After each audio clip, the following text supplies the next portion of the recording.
Жили-были котик и певник. Добро жили, дружно.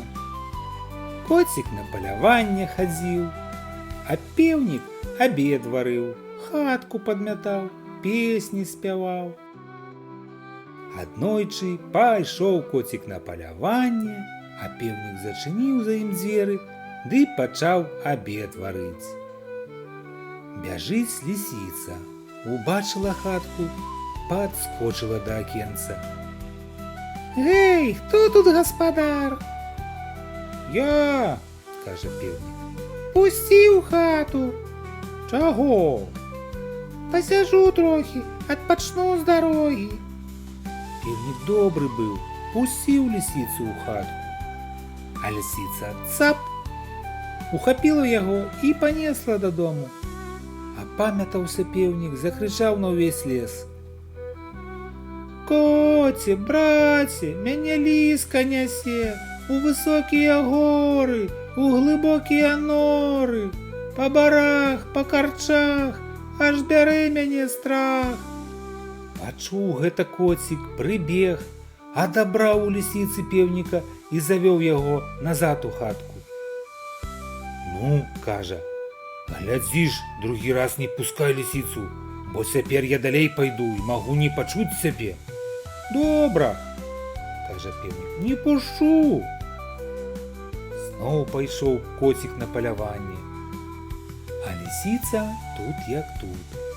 «Певнік, голубок, разумны лабок, адчыні». «Чаго табе трэба?»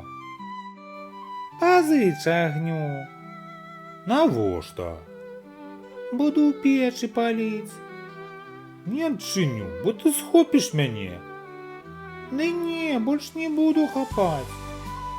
Паверыў певнік лисіцы і адчыніў дзверы, а тая ўхапіла яго і панесла. Певнік зноў пачаў клікаць коціка.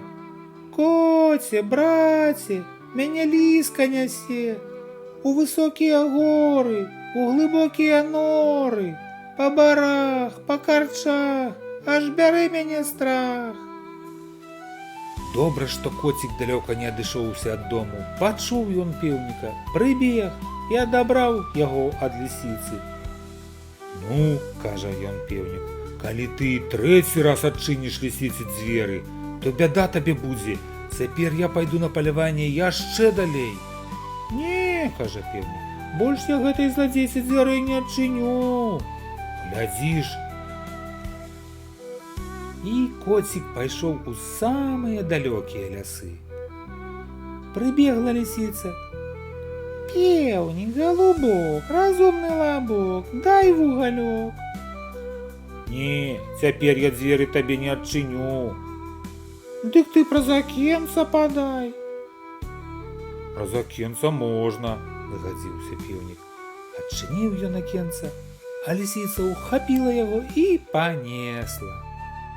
Крычаў, крычаў пеўнік, ды коцік яго так і не пачуў. Вельмі ж далёка ён зайшоў. Прынесла лісіца пеўніка да хаты і загадала дочкам у печы паліць, з пеўніка крупнік варыць, а сама пайшла гасцей склікаць. Вярнуўся з палявання коцік, бачыць, няма пеўніка. Мусіць, яго лісіца зноў ухапіла. Надумаў коцік, як жа яго цяпер з бяды выратаваць? Зрабіў ён скрыпачку галасістую, ды пайшоў да лісіцы. Прыйшоў, сеў ля варот і зайграў, прыпяваючы.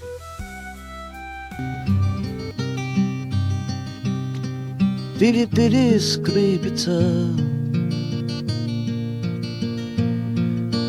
тут сидела лисица, а у лисицы новый двор.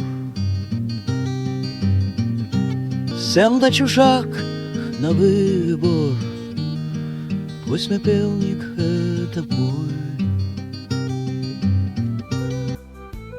Пачулі лісіцыны дочкі музыку і кажуць: Як хораша нехта іграе, бяжым паслухаем, а пеўніка зварыць яшчэ паспеем. Выбеглі яны на двор, ды і заслухаліся. Пеўнік жа тым часам не драмаў. Выскачыў з лісіцынай хаты, ды пабег з коцікам дадому. Так і засталася лісіца ні з чым.